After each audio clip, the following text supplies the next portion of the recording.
To my life as a physician, I was working on a doctorate in nutrition. I have a bachelor's and a master's degree in nutrition and completed my PhD coursework prior to starting medical school. So my background really began in nutrition. When I entered medical school, I was sort of trained like most allopathic physicians that our job is to diagnose disease and to treat it with medication and surgery when necessary. And so I followed that model for the first few years of practice. I began to turn back towards my nutritional training and trying to help them understand nutrition as well as exercise physiology and activity as a means of helping them improve their health and reverse some of the chronic diseases that I was seeing on a regular basis. Many processes within our bodies produce free radicals. Free radicals are entities that have lost an electron. They are positively charged. They come from the breakdown of foods, from the breakdown of toxins, and they enter our bloodstream. These free radicals are potentially harmful to cells. They will attach themselves, for example, to the lining cell of an artery. And when they do, they will produce an injury. That injury will create a response in the body trying to heal it. Platelets will come from the blood and try to plug that injury. And in the process of making a clot, in the process of then bringing in scavenger cells to repair the damage, the blood vessel is damaged. That's one of the theories of atherogenesis. I've been here for over 20 years as a dentist, and prior to that I was a dental hygienist. When I worked as a dental hygienist, I got very interested in nutrition and the nutrition and how it relates to the teeth and how it relates to the person.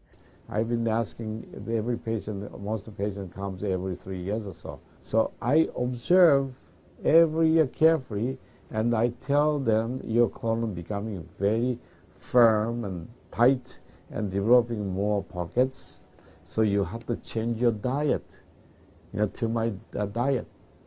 Then they improve year by year. That's at least like 2 years, 3 years later, their colon becomes soft and pliable. Even you have a lot of pockets, diverticulosis, which can create thickening of intestinal, the muscular layers. So this diet and the water can change your body situation. I tell my patients that we are one big biochemical reaction. Everything that's happening in our body is a biochemical reaction. And for biochemical reactions to occur, we need a solvent. And the solvent in our bodies is water. So there's no question that the most important thing that we can do is hydrate our bodies. Acid reflux, as you know, is a huge problem in our country. People who are obese tend to have it because their stomach and their gastroesophageal junction gets shoved up into the chest. Their lower esophageal sphincter isn't tight, and the esophagus is squamous epithelium. It's a different lining from the stomach, and it doesn't tolerate acid. So when the valve that connects the stomach to the esophagus, that interconnection doesn't function, the acid suddenly starts bathing this lining of the esophagus in acid, and it can't tolerate it. It's painful. People have that terrible sour taste in the back of their throat. When we treat chronic disease with medication and we don't really attack the root cause, which is oxidative stress, free radical damage, we're not really treating or curing the disease, we're managing the disease. Antioxidants have become very, very popular because they are electron donors. And when they meet a free radical, that free radical gets what it wants. It gets its electron, and it's neutralized. Now, the oxidation reduction potential of Kangen water is gigantic.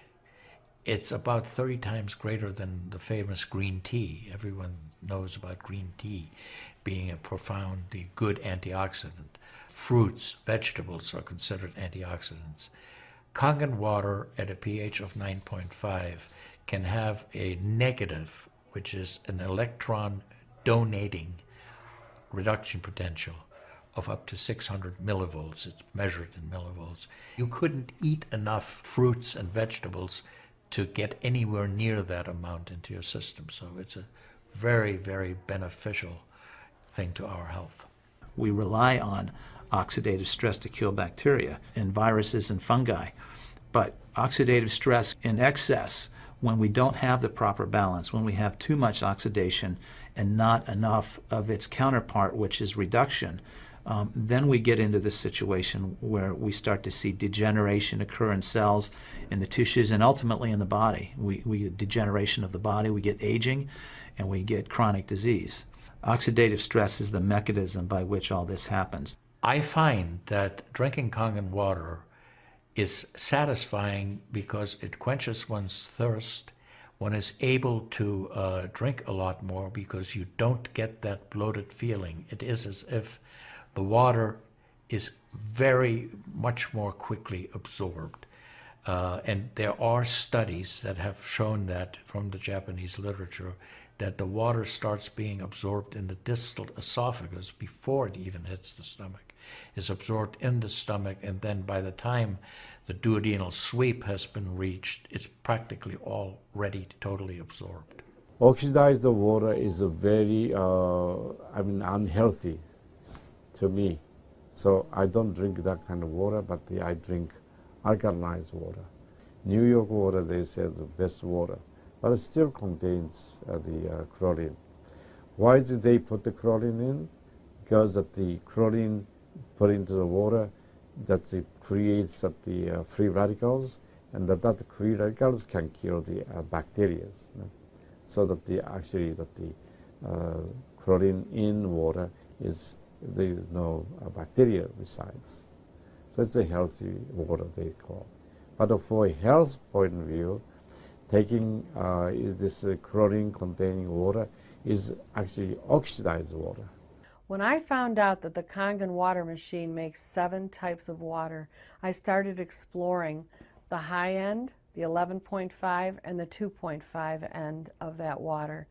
And on my exploration, found out that the 2.5 water is bactericidal, and I am using it in my practice to help with bleeding.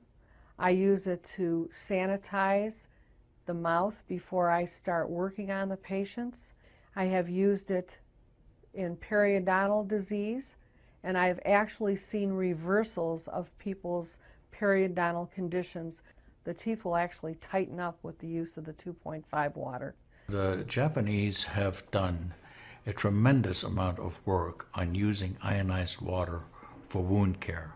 There's a lot published in the Japanese literature and also now in American literature about using pH 2.5 water for bactericidal purposes. Staph aureus, for example, cannot survive in 2.5 pH water. The kill ratios are dramatic for this, and so it stands to reason that this would be beneficial for contaminated wounds or even infected wounds. The Japanese, for example, treat diabetic ulcers with ionized water with a low pH and find that to be extremely successful. They also have published a lot on it, and the before and after pictures are very dramatic. The pH 2.5 water has tremendous antibacterial properties against both gram-negative and gram-positive organisms. The benefit for me as a physician to use water to treat bacterial infections is phenomenal. Number one, water's cheap. Secondly, it's very effective. We've seen through studies, and I've seen through my own observations with patients, that it's very effective. And thirdly, there's no side effects to it. With the standard American diet, it's actually very sad. I mean, that is what it stands for. Standard American diet is filled with sugars and the high energy drinks, and even the bottled waters, the potato chips and the pizza, and the things that these children are getting in the vending machines.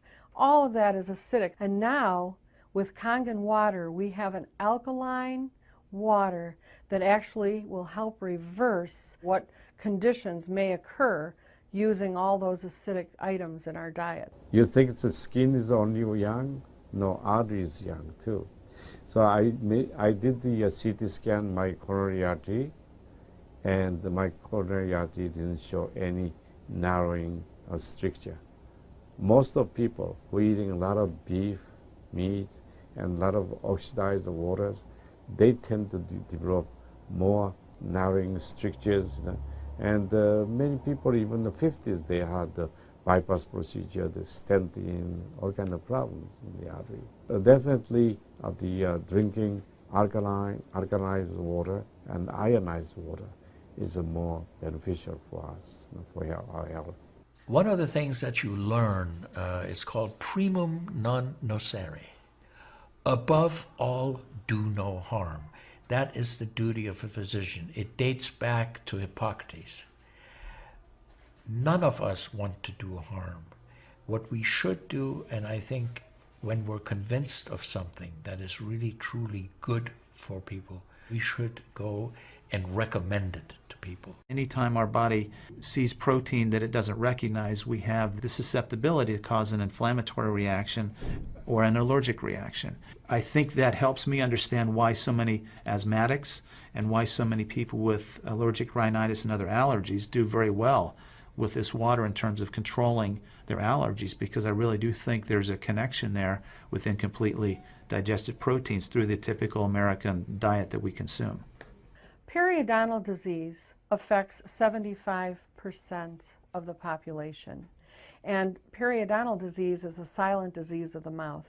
In other words, you don't really know you have it until it's too late. What I have found is that we do comprehensive cleanings on people to try to get their mouth healthy again. But we use as an adjunct the acidic water that we make here at the office with our Kangen machine, and we use it under the sulcus of all the teeth, in other words, around the teeth and the gums, to clean all the bacteria during our procedures. And we also send the patient home with the water, because I'm sure you've heard the eyes are the mirror to the soul, well, the mouth is the mirror to the rest of the body. There is so much evidence that we're doing good. Look at Japan. The country of Japan has the highest consumption of ionized water in the world. Now, I'm not saying it is necessarily a direct effect, but they are also number one in overall health care in the world and number one in longevity in the world. When we compare that to the United States, we're number 38 in longevity and in overall health.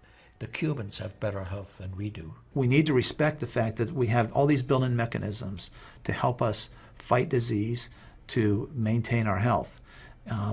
But we need to support ourselves in that healing process by eating natural foods, by drinking the right type of water, by managing stress, by getting plenty of exercise and plenty of oxygen to our lungs. This is a very important. You just change your diet very little bit. Enjoy the health, enjoy your longevity too. I think number one most important thing is water. To drink water, alkalized and ionized water, which is Kangen water. I'm very excited that Kangen water is here to help both children and adults alike. I'm having great results with it in my practice, and my patients are loving it. I've had the great fortune in my life to have graduated from one of the finest medical schools in the world, Harvard. I was trained in the Harvard residency program. I've spent my entire professional career affiliated with that institution. One of the best things, next to being affiliated with this great institution, has been my discovery of Kangen water. For those of you who are trying to optimize your health and trying to do everything you can to have good health, to maintain your health, preserve your health, my plea is just try the water. There's nothing more simple, there's nothing more inexpensive, and there's nothing more powerful and effective than Kangen water. In Japan, they have a saying, Mizu wo kaereba, jinsei ga kawaru. Translated, change your water, change your life.